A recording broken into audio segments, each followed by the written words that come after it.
City of Rochester, community members, those of you who serve in different roles. We're really excited to have you join us for another episode of the Equity Alliance Equity Series. My name is Cha Motel. I serve the City of Rochester as a Diversity, Equity, Inclusion Director. I am joined by my partner in this series, Wafa El Khalifa, who serves as the Destination Medical Center Equitable Development Coordinator. Today, I will be moderating the conversation, and Wafa will be monitoring the chat. So if you have any reflections, any questions, thoughts, or ideas while we go through the series today, please feel free to utilize the chat, and Wafa will make sure to get that message either to me or to our presenter. But we're really excited to have you join another episode today. And I always like to start by reminding everyone of our commitment in the Equity Alliance. So the Equity Alliance is very much committed to creating a healthier Rochester in all of the ways, where everyone participates equitably in the design of public policy. Our purpose and goals are to deliver equitable outcomes, all people at a time. And today, we are very excited to have Julie Brock join us. And she will be reviewing and talking about breaking down to building up. And I thought it was a really intriguing title, Lessons from the Bridges to Built Environment. And it is a little bit bittersweet for me because Julie is joining us at kind of the end, but new beginning of the Bridges to Built Environment program. And she'll share a little bit more about that. But I wanted to share something that I had submitted within the City of Rochester newsletter as a thank you to Julie. So I'll begin with that. I wanted to start by saying thank you, Julie Brock. You joined the city in Rochester in 2023 as the program manager for the Bloomberg Global Mayor's Challenge Grant. This prestigious award was further bolstered by funding from the U.S. Department of Labor, recognizing the innovative work required to expand workforce opportunities and support entrepreneurs. In your role, Julie, you were charged with developing a new program to create career pathways for women of color in the built environment sector. Your work involved establishing partnerships with employers, training institutions, K-12 programs, and community-based organizations. You also led recruitment and marketing efforts and prioritized building sustainable collaborations that would last beyond the life of the grant. The results of this work are both meaningful and enduring, and I hope you remember that. Under Julie's leadership, the Bridges to Built Environment program was launched in partnership with Workforce Development, Inc., and now stands as a model of inclusive workforce development. As the grant term concludes in June of 2025, we want to extend our deepest gratitude to you, Julie. We're thankful for the boulder that you've pushed uphill and the pathways you've paved towards inclusive workplaces, innovative training, wraparound services, and strengthened community capacity. Your dedication has left an indelible mark, and your impact will be felt for years to come. And so with that, we are really thankful and would love to hear more about where things are and what the transition looks like towards the future. Ooh, thank you. Thank you so much, Chow. Sometimes it just feels like I blinked. And I'm like, how is it already June of 2025? So I'm very excited to share with you where we've been and where Bridges is going. And really, but most importantly, for each of us, really unpacking some of the lessons that we learned that I think that will be beneficial for you within your contexts to pick a few that you think that you could maybe start to apply or start to think about within the context of your industries as well. So I'm excited to be here. And let me just get my slideshow up. All right. So everyone's seeing that. Okay. And then I just got to get all my people over here so that I can see you. I don't like it when I can't see my people. Okay. Oh, there you are. Oh, lots of boxes. Okay, here we go. All right. So again, we are really excited about where we have come to in the Bridges to Built Environment program. So where did we start is with this, the program started with a Mayor's Challenge grant that we won in 2021. So this was a lot of work that the mayor and her team took on to secure this $1 million grant. And what this grant was able to do was to increase the representation of women of color in built environment industries, everything from pre-building, that would be architecture, design work, to actual building, construction, laborers, operators, to post-construction and maintenance. And one of the things that we found when we first went out and started having conversations with women is that they didn't even know, A, that built environment was bigger than just swinging a hammer, and B, that they were invited to the party. So this really forged us forward in the process to actually, we flipped the process of the Bloomberg grant. And they said, well, we want you to come up with a pilot and then test it. And we said, guess what? Instead of testing it and getting feedback, we'd like to design with women of color and industry partners to figure out what it is that they really need in order, and then we can start to test that. So our challenge really was, like I said, is historically these industries haven't had the diversity of our population.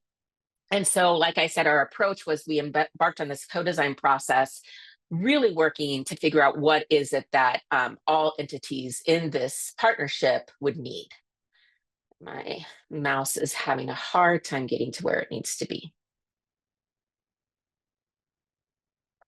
There it goes. All right, so this collaborative approach was vital. So like I said, we did a robust co-design framework. Chow and Lauren and Wafa were in that room. I was there as a data collector, and together we really fostered this really robust four session design. The participants were industry leaders, trainers, or educators within built environment, and union representatives, and then women of color currently working in or aspiring, or not aspiring, but had, wanted to understand or give perspective as to why maybe women weren't in built environment industries. And the goal of the co-design was to create practical, impactful strategies for fostering a more inclusive and equitable workforce. And there was 4 components that came out that actually ended up being work streams. Those insights really distilled down into the 4 areas: K-12, training and mentorship for women, industry training for industry partners, and then entrepreneurship. So I'm going to go through each one and talk a little bit about what we did and then the lessons that we learned. So our observation for women in our co-design, they said, look, if you had talked to me when I was still in school, maybe I would make this choice. So you've got to get upstream. So because I didn't know that built environment was bigger and more expansive than what you had said, and we didn't know that that was for us. A lot of the research that we started to use and understand why women don't necessarily feel comfortable or moving forward into construction, it's multi-pronged and it's incredibly complex. Some of those factors are background or home culture and what their expectation or understanding of construction and built environment industries are. So for some of our cultures, when we said, no, built environment is even more than just swinging a hammer, they're like, oh, tell me more. Because in my home culture, me going out on a shared work site with men swinging hammers next to them isn't necessarily what we're after. But design work or CAD work or going and doing soiling sampling, that's something that I would be interested in doing, and that's something that my culture would be supportive of me doing. So we did a whole co-design with high school women of color and educators. And out of that co-design came more of this career exploration. What the young women had identified is that, at least in our community, we get a lot of exposure, both firsthand and secondhand, to healthcare industries because Mayo Clinic is here. And we also get exposure to some of these traditional respected careers like law. And what we realize is that a lot of times kids in school settings don't get exposure to actually what's happening in the working world, and expanding that would be incredibly important. And one of the things that the girls indicated is that they start to opt out of anything in which they don't see representation of themselves in early. So about third and fourth grade is when girls will start to opt out of math, science, engineering, and mathematics. I think I might have just said that, because they don't see women and women who look like them leading those classrooms or coming in and encouraging them to continue with those skill sets. So one of the things they said is keep telling us to swing hammers, keep telling us to build things, keep telling us to design things. That would be really vital for us to hear, and keep showing us representation within these industries that look like us. So that was, and then they said, and high school is too late. Got to start in elementary school. And this was a quote from one of our high school co-designers. She said, and if you make it optional, if you make it an after school program or something that is like extracurricular, I'll opt out, especially if my friends aren't going to opt in with me. So we started to really see this importance of peer and cohortness start to emerge from both of these co-design processes. And the other lesson that we learned is where we did start is we started with a program called the Pitch. And the Pitch was embedded in John Marshall's economics curriculum. And that's so important because it's mandated. Like every 11th grader has to take economics. And so we were going to get more of our population that we were after, of women of color, exposed to built environment industries. And we did that through inviting them down to downtown, taking a tour, realizing what that building, like the building that's going on and what that's doing and how that is building for them and their future. And then invited them to dream with us. What would a business look like? If you were going to plant a business down here, what would it look like? What would it be? How would you make that happen? What was really cool is that we partnered with Realty Growth, and they provided a space for students to go and tour the space. They had to learn how to read a blueprint so that they understood how big that space was, what was happening in that space, and then they had to design the interior of their business. So it fit really well in with the economics. It bolstered not just built environment professions, but really thinking about how does built environment contribute to the entire local economy. And we learned so many lessons from this that we didn't expect. What really resonated with women, some of the testimonies that we got from women, young women of color, is like, I didn't know that this was an option for me. I want to be part. I want to be building the community that I want to be a part of. And also, I didn't know the power of community leadership until I came here. The other lessons that we learned is that kids don't come downtown. They didn't think that it was for them. And once they get downtown and they see what's here, then that voice comes alive where they're like, man, it'd be cool if we had X, Y, or Z. So it really was an opportunity for community leaders to listen to the wants and desires of our young up and coming leaders. And there was such a beautiful reciprocity. Community leaders went in and coached kids on how to do their pitch. They coached them to think about things that they needed to have in that building. They helped them read those blueprints. And really, it became this really beautiful connection. And this is what I will say. One of the biggest lessons learned is that community will rally around our young and upcoming leaders. If we give them the opportunity and they see the impact that it's going to have, they'll rally there. And so that's really an important, valuable lesson for us moving forward, especially when we start to think about how are we getting in front of students and our young up and coming leaders about our industries.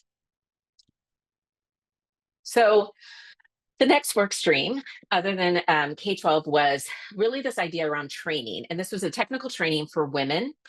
What we learned in the co-design is that often traditional training schedules conflicted with personal responsibilities. So now if we move from K-12 into women with established lives who may be raising children, who may be working multiple jobs in order to continue to be the head of their household. They come with not only more time constraints, but also emotional energy constraints. So asking somebody to work their 3 jobs or to take time off to go to this new training for a promise on the other side of maybe dropping 3 jobs and working 1, that's a lot of trust that we're asking of women to do. So those traditional training schedules, when we would offer those, we weren't getting the enrollment that we wanted. And so like Chow had said, we had partnered with WDI, and they have a coordinator that really worked hard to understand what are the training needs when we think about time, location, et cetera, that women are wanting and needing. So we learned that our training programs that were designed with flexibility and accessibility in mind, those were the ones that we filled. So any trainings that we offered, it could be a hybrid option, it could be an in-person option, but if it was after normal work hours, 1 or 2 times a week, so women can find time for 5 to 7 on a Tuesday night more easily than if we're asking them Monday through Friday for 2 weeks doing 7:30 a.m. to 3 p.m. The other things that we found are the importance of wraparound services.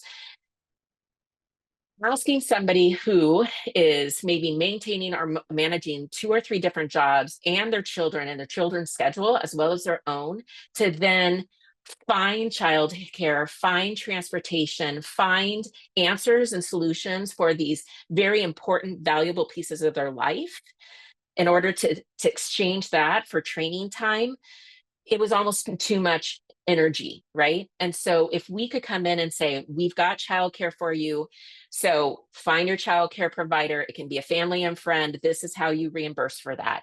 Transportation is an issue. What is the issue? You can take Uber, keep those receipts. We can reimburse you. Oh, you do have your own card. Here is a gas voucher. So there was opportunities for us to be able to meet the individual participant and take care of any of those barriers that they were facing and that would keep them from participating. We also found that offering a hybrid approach of training with in-person and online learning was really supportive to help somebody start to transition into a new industry and start to see where they might land within that.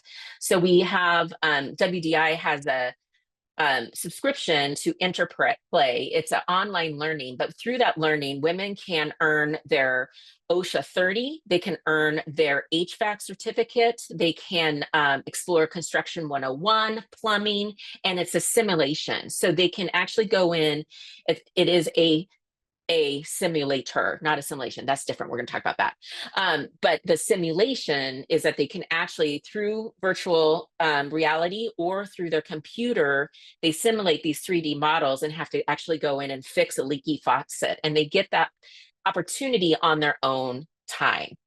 And that was really powerful because that was for some women who were on the edge of like, I don't know if this is worth it. That was enough to say, oh, this is worth it. When's the next in-person training and how can I be part of that? So the third is really around cohort hiring and dedicated mentorship. And I will say that I will spend a lot of time here because this is where a lot of our learning came. We were told, we heard, and you'll see that in my first bullet there, we heard from women that said that I don't want to be a token. I don't want to be the only hire. Hire us in cohorts, get us a mentor, get us going. And that's really how this is going to work. And when you are working on a timeline, like a grant timeline, and you're working within an industry in which we don't have a representation at the ready, it's really hard to kind of figure out like how much do we push and train mentors that don't look like women of color, but at least we have a mentor trained for the one hire that we might have because we don't have a cohort of women in the trainings yet. So it was a lot of chicken and egg. And the learning that we learned here is that we cannot underestimate the importance of trust from both women and the industry that they are looking at. And I mean this within the context of built environment industry specifically. Nationally, we know that construction, i.e. built environment, is predominantly white and male. And like I joke about it, but it was even in the Barbie movie where she's like, oh, let's go and find that good, construction energy. And that's not what she was met with, right? So there's a lot of strong mental model and stereotypes that are stuck within industry. And I don't say that as if they're just stereotypes and women need to get over it. We know as late as 2022, we found nooses left on work sites across the United States and Canada. So their concerns about safety are very real. And hiring in cohorts with a dedicated mentor that looks like them so they have a safe place to ask questions, to learn, is vital to the success of women entering and women of color entering into this predominantly white male space. And that is a big ask, and that's a big trust. And that is asking trust of women that the industry is ready for them. And that is trusting industry that they're ready for that and that they've done their work. So I will say right here, this was a crux for us that we kept landing and pushing against left and right. So for you and your industries, as you were thinking about how to collaborate or how to diversify your industry workforce, please don't rush it. This is systems level change, and it has to look very different than what we have happening right now. So I'll come back to this in a bit. Because really it's tied to our fourth work stream, which was really getting training for industry partners. And industry partners identified this in the co-design. They said, this is great. We hear you. We hear that you want to be met as your whole self. We hear that you want to have, a place like even your own porta potty for your own needs as a woman. Like, we hear you. We don't know how to do that. And we don't know how to do that, not because we're not willing to, but because we've never had to. And so this accountability and DEI practices, this was a really interesting knot for us to unpack, because built environment industry is compliance based. If they don't meet code, people get hurt. If I don't meet the compliance goals of a building, people get hurt, right? Bridges fall down when people are on them. Buildings come down, decks come down. So compliance is so vital for this industry, and it's a yes or no. But diversity, equity, inclusion, and belonging is not a compliance-based practice. It is a continuous improvement practice. And so we found a big tension between this idea of how do you do continuous improvement within compliance? And how do you do that if we've never really had to do that? And it was really hard sometimes to help our industry partners see how they could start to move and shift into continuous improvement and still maintain compliance. So I will say, without very clear accountability for diversity, equity, and inclusion initiatives, we won't transform our work environments. Some of the language that I've heard lately is like, well, we'll focus on inclusion. Like, nobody has an issue with being included. And my answer to that back is, how can you include me if you don't know me? How can you include me if you don't know what my individual needs are as a person? So I worry sometimes that by not talking about the diversity and the equitable needs of people and only focusing on inclusion, that we might slip into assimilation. So that's just something I really encourage you in your industries and in your circles to really talk about, is like, what do we really mean by inclusion and belonging if we're not willing to talk about the differing needs of those within our workforce? Then I really attribute this a little bit to providing accommodations, right, for our our employees who have disabilities. Providing an accommodation requires us to understand the individual so that that individual can do their very best work within the environment, within the culture that we have provided for them. So big lessons learned here is industry partners who actively dedicate resources and hold employees accountable for embedded DEI practices is vital. They will they will succeed at this work. Um, it isn't enough to do one big general training if we want culture shift. That culture shift has to be one person at a time, and all those people brought along with the why behind it. Um, and the why behind it is how we look at inclusion and belonging in a collective sense that is a collection of individuals, um, and accountability to that culture of inclusivity and diversity equity. That's where we actually start to get the belonging.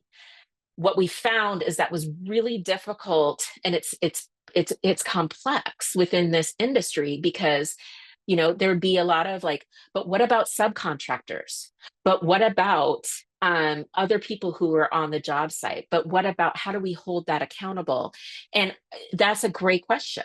And that's what I would say is like that you're asking the right questions. How do you hold your subcontractors accountable? How do you consider DEI as important in compliance as you would any other safety code regulation?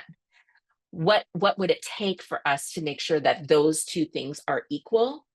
Because we are humans. And oftentimes in work, and it's an old way of work, and I'm going to talk about that shift of work because I've been observing it for a while now, but definitely within these last 3 years, is that reciprocity is the new compensation package. So I want to be reciprocated for what I offer.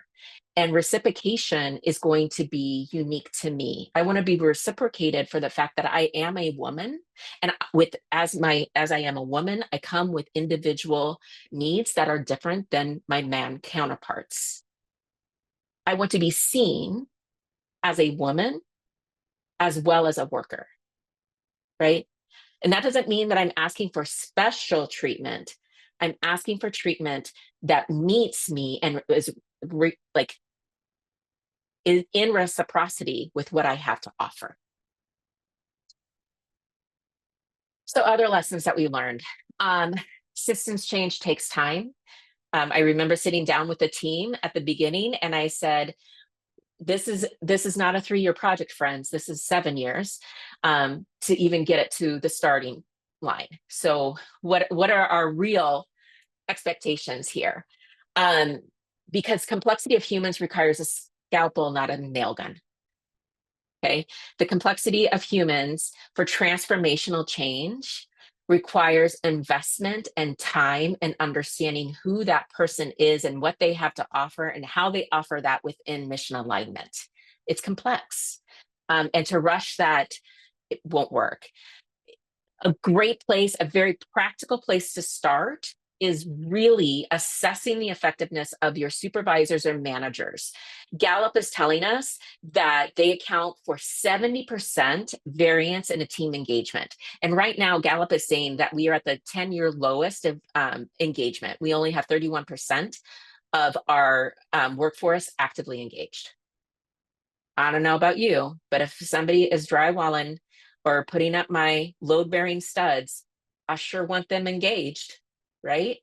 So what is it that we need in order to make sure that our workforce engaged? And guess what? Safety is number one for that. I can make sure that I am meeting code when I'm not looking over my shoulder and wondering whether or not my coworker has my back or if they are microaggressing me yet again.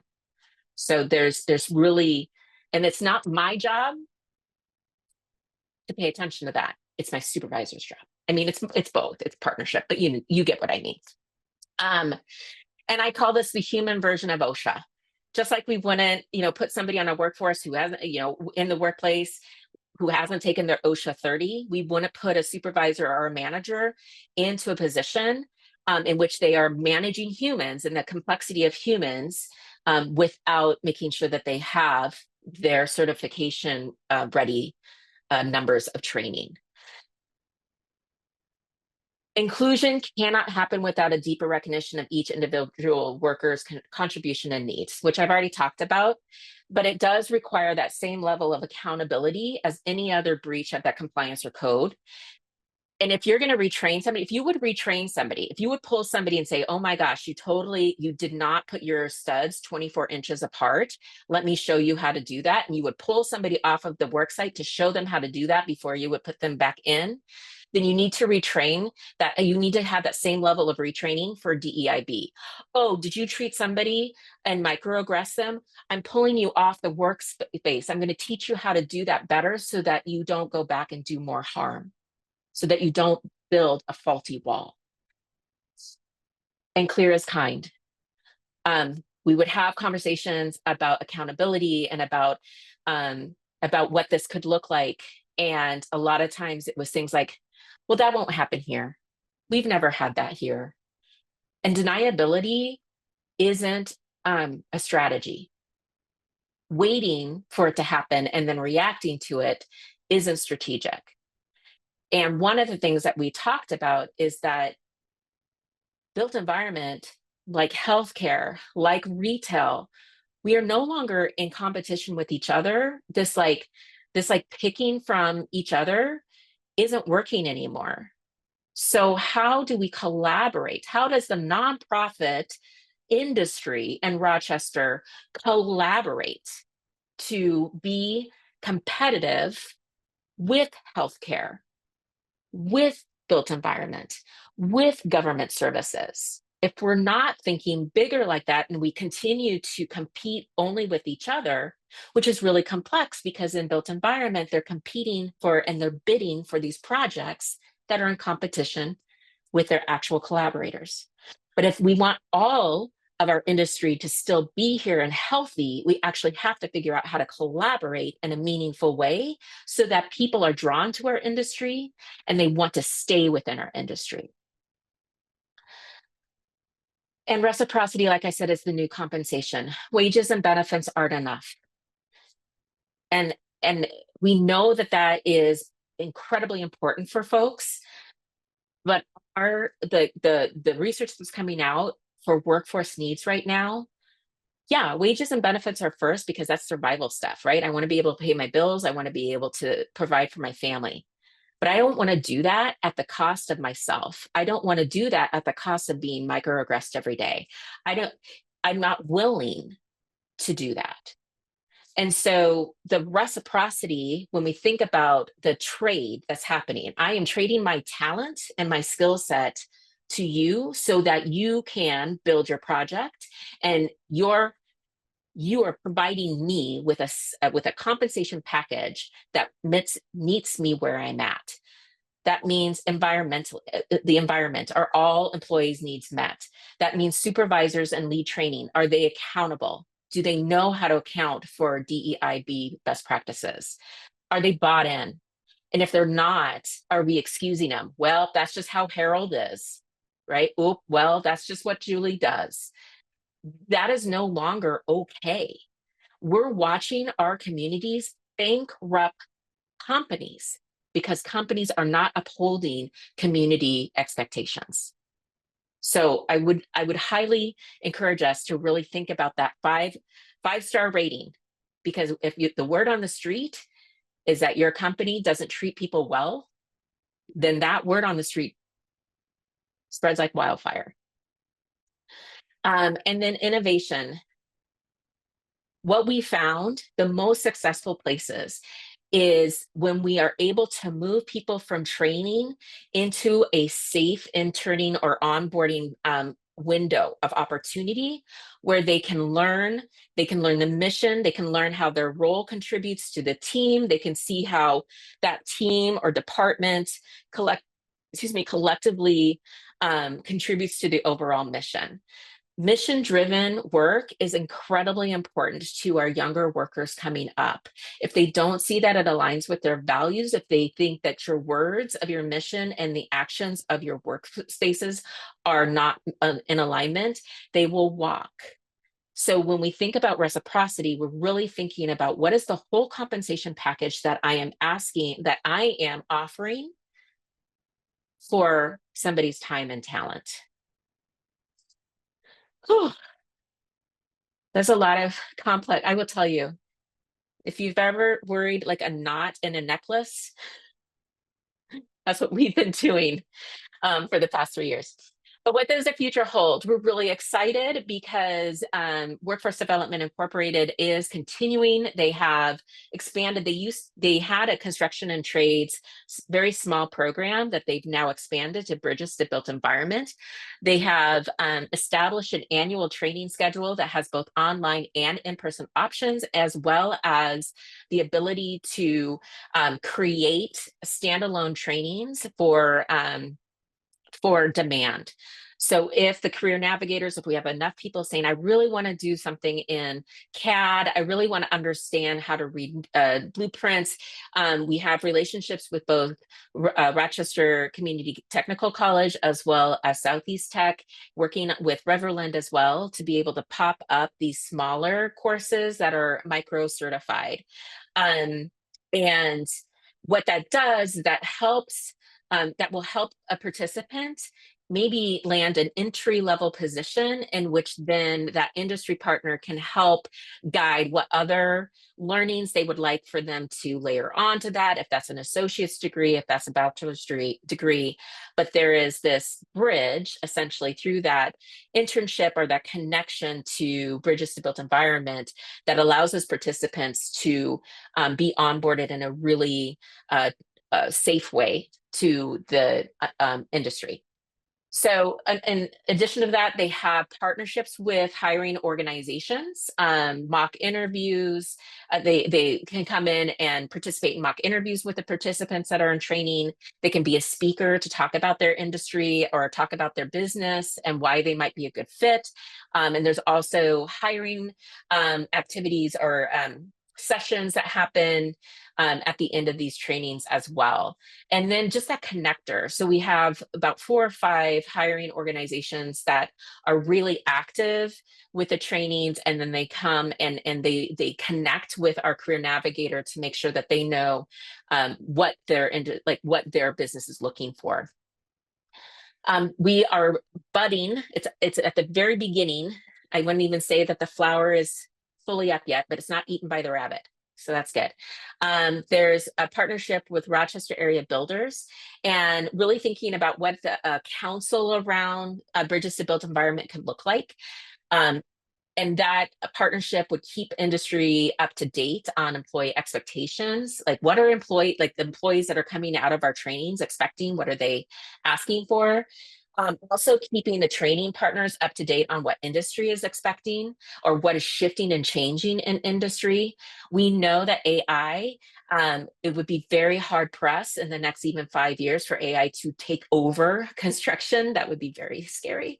But some of the ways in which things might get built might be AI. And then what does that look like? What's that new skill set for that person? Do they need to be able to program an automated nail gun and monitor it? Or, what's that industry expectation? Because those are going to start changing rapidly. And then really having this council consider innovative ways to collaborate as that built environment industry, creating career pathways and growth opportunities. Like I said, women of color upstream had no idea that built environment was for them. They thought that that was a white guy thing, and really having some opportunities from pre through post building phases, because people they're not even thinking about that. They only think about the building itself.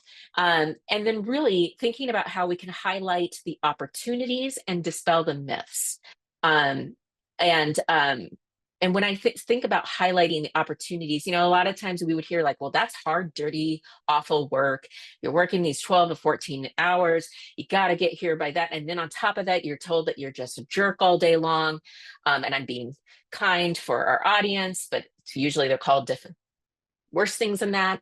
But really starting to think about, well, how can we highlight the opportunities and the career pathways and the growth areas, and start to dispel those myths, which means we actually have to not do the actions that are mythical.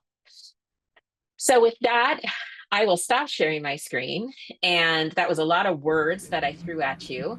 And I'm happy to answer any sort of questions or facilitate a conversation. What resonates for you within your industry? When you look at the future of your industry, what do you think? What is one thing that you could take from these lessons and start to really unpack in your context?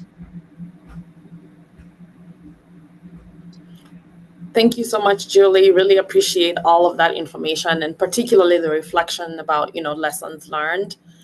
Um, and I'm saying all this to give people a minute to think about it. And if they have any questions or reflections, place those in the chat, or even feel free to unmute yourself and ask or share the question. But Julie, I think I'm just going to ask you the question everybody wants to know, that we get all the time, is how many women in the 3 years have participated, whether in the K-12 portion of it or the training and employment portion? Yes. In K-12, we had 157 women of color who were exposed to built environment industries through the pitch, um, and we've had, through our marketing efforts and our outreach efforts, we've reached over 200 to 300 women. Social media exponentially explodes that to higher.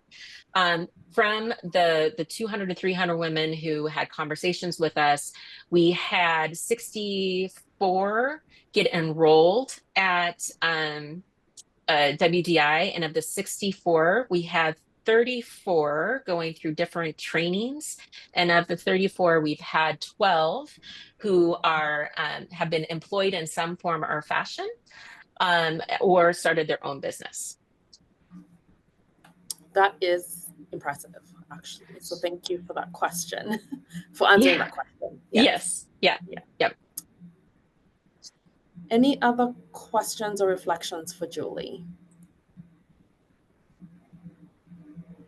Hi, George. Hi. I just have a comment, and that is, Julie, you've done an awful lot of work, and your numbers are surprising, very, very surprising. You've captured a very, very difficult thing and shown solutions, and I'm just very, very much impressed with what I've seen. Thank you so much for doing it. Thanks, George.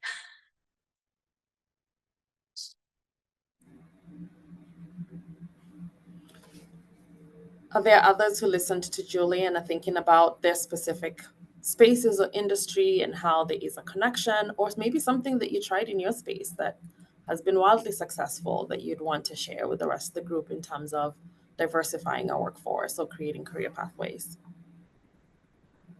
This is Carrie Lakuta. I'm with the ARC Minnesota, and because my work focuses on people with disabilities. Throughout your whole presentation, Julie, I was thinking about people with disabilities and how it aligns with their needs as well, and I was thinking about what what a great opportunity for people with disabilities to get in that built environment profession as well, because a lot of times, buildings and structures are built without accessibility in mind. Right.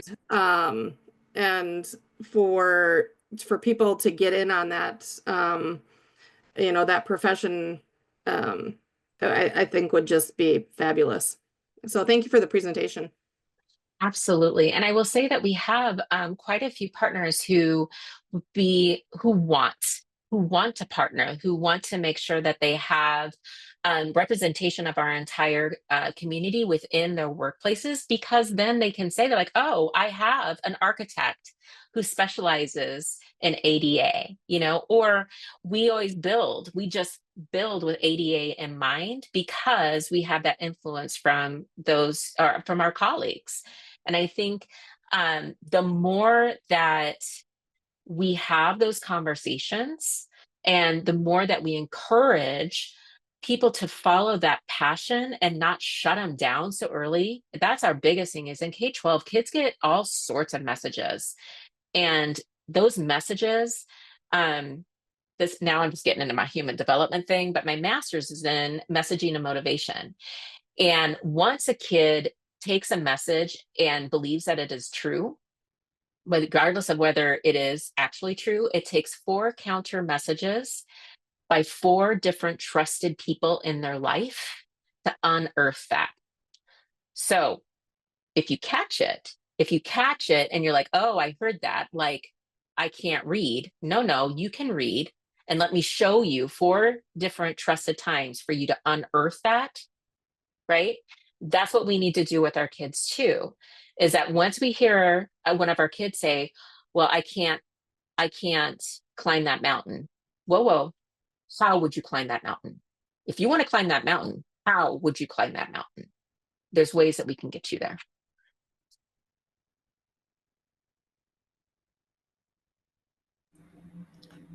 Thank you. Hi, I Molly. see, Molly, you have your hand up. Thank you. I'm not really techie, so I'm sorry about this. Had issues my last meeting too with my hand. So I just sent it in text or in the a question real quick because I was typing it and I thought I'd just like ask it real quick. Yeah. So we live in a community, right, where we have, well, you look at the city council, you have all of the legislative branch is, you know, fairly wealthy, able-bodied white men, right?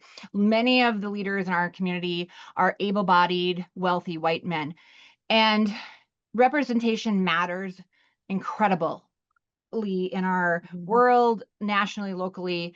And so I hear I don't know if you could see my chat, what I put in there, but I was quoting some of your statements on how we need to really listen and believe lived experiences. And as a disabled adult who struggles every single day with a severe hidden disability, I haven't felt like I have had that ability where I've had people say, well, just try harder, right?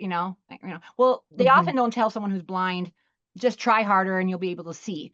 Well, they often tell people with autism and ADHD, just try harder and you won't have a disability anymore. So I've experienced it from in my lived experience. And so I just want to, I guess I hear all of this and I love that you're putting this on and I see the representation or, I don't know how much this is advertised and how many people who I think should be on this call even know about this call. And so my question is just what can really concrete steps be done to get more voices on the table, right? To prevent the profit over people, prevent the nepotism and the cronyism and the ableism and all of the, sexism and all the isms, right? Racism. How can we do that? Because I hear this in this wonderful call, and I hear the platitudes in many other situations I've been involved in, and I love the platitudes and I love the optimism. I'm an optimist, but we don't even have the representation on this call, I think, that should be here in this Zoom meeting. And I definitely know that we don't have the representation in our government and we don't have the representation in our leadership in our city in organizations. So yeah, what can be done to really get voices at the table and hold people accountable, hold the government accountable, hold profit, companies accountable? What can be done? So anyway, thank you. Thank you. I'm passionate because I know it's a real problem in Rochester. I know. I hear you, and I will go back to human development, right? So it starts one mind at a time, and it's not what we want to hear. It's not what we want to hear. We want the things to burn, the things that have been hurting us over and over and over. We want them to burn. I get that. Where it starts with curiosity. It starts at a place where I can get curious about somebody else's experience without defending my own. Period. And so if I can get curious about that wealthy, affluent white man leader, right, and understand that currency, and then give and afford them the opportunity to meet with me with curiosity, it is built that slow, and it's built that strong. Because when we think about the change that we're after a mental model change. We can utilize the levers of power. We can utilize the levers of relationships. We can utilize the levers of compliance and policy and resource funding. But those levers can be manipulated in any way, shape, or form, which we are watching right now, right? Because the mental model has not changed. So I think it's identifying what is the mental model that I'm going after, and how will I commit to that every day in any environment that I'm in. Because if I try to go big and blow everything up, then I'm not actually focused on the drive that I need to get done for the people that I serve right here, right now, right now. So it's probably not the answer you're looking for, because there's no silver bullet here. It's messy, it's complex, it's hard. When people get tired, they get defensive. When they get defensive, they get fearful. When they get fearful, they get mean. And they fall right back into those unconscious and subconscious biases that they don't even know that are there. So it is hard, step-by-step work that we do, and you find your community. You find the people who you can link arms with, that you are all in alignment with what we're going to do forward.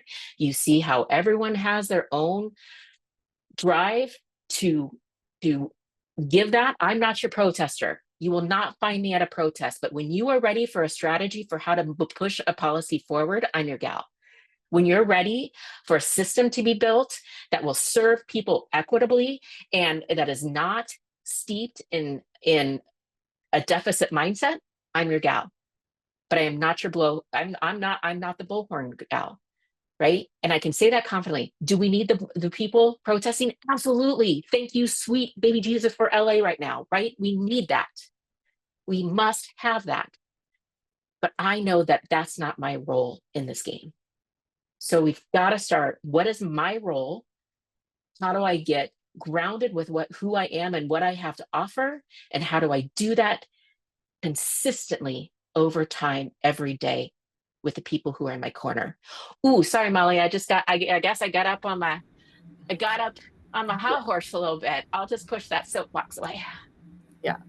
I mean, this is a valuable conversation. And I would also like to add that, as Wafa and I were thinking about how we host these conversations, it was to be able to have conversations like this, but also provide an opportunity through the recording for people who aren't able to be there. We understand that people's schedules are flexible, have meetings, etc. So for those that are able to be here at a lunchtime, we appreciate that, and they're able to listen. But to your second part of your question, Molly, there are lots of people who log in also and listen to some of these and send questions, whether it's to Wafa and I, with clarifications or reflections that they might have. But I appreciate that question. Are there others that have some reflections that maybe they would like to have before we head over to winding down on the session? Wafa, was there anything in the chat? I did not receive a question in the chat, but I personally do have a question for you, Julie. I've been more involved with this program, and I have seen how amazing it is in all the different layers and aspects, and I appreciate your leadership. I appreciate the partners that contributed into it. But as the grant is done, how does this program continue? Where does it live? If you can share some of that information. And also, how can organizations participate? Because I remember I've received this question from John Wade when he was attending the pitch And he was like, how come it's only for John Marshall High School students? How come it's not for other high schoolers from other high schools? So if you can share some information about that. Thank you. Absolutely. So again, like I said, that the program was always much bigger than the 3-year grant. And so we built with sustainability in mind. That's why Workforce Development Incorporated has a dedicated staff to this program. So Bridges to Built Environment has a coordinator position right now that is being held by Tara Beer. We are excited because we know that this is a pillar industry that is held up by other braided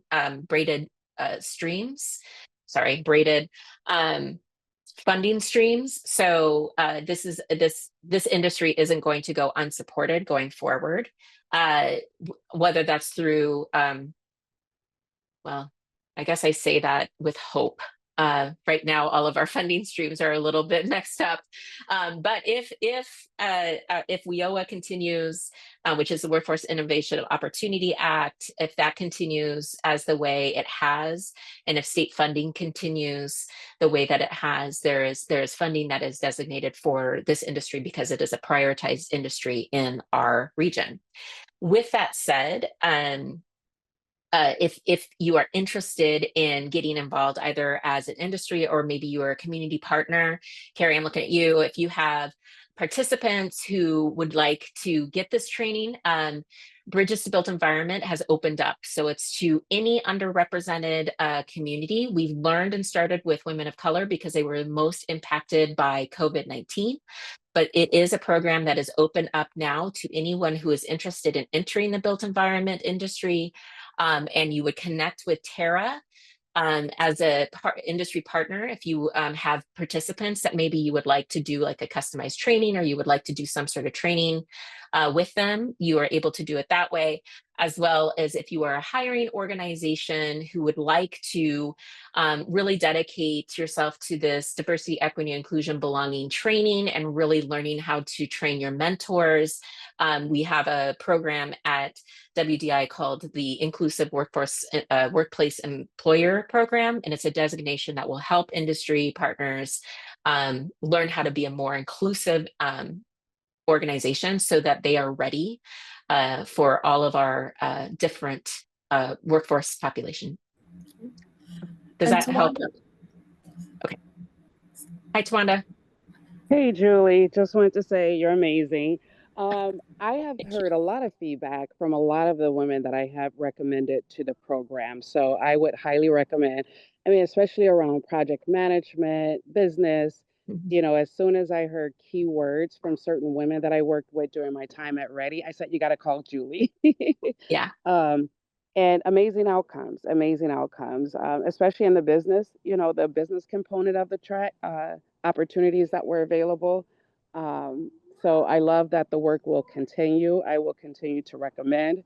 I think now I send everyone to Edwina. So, Yeah. so thank you for doing the work, and it's much appreciated. Thank you. And we are just about time, and I do not want to be remiss in mentioning some of the upcoming events that we have coming up here soon.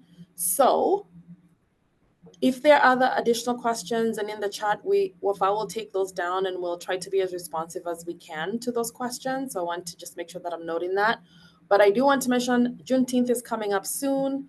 There are a couple of things that you might want to get involved in. I hope that you can all see my screen. Somebody nod so that I know that this is true. Okay, thank you. So we will have the Juneteenth celebration that is hosted by the NAACP. That is this weekend on Saturday at Martin Luther King Jr. Park starting at noon. So if you can come by, it's a family-friendly event, but also a celebration and commemoration of Juneteenth. On the 19th of June, which is actually Juneteenth, there will be a Jubilee breakfast hosted at the Empire Event Center. So look for information on that and see if you can participate in it.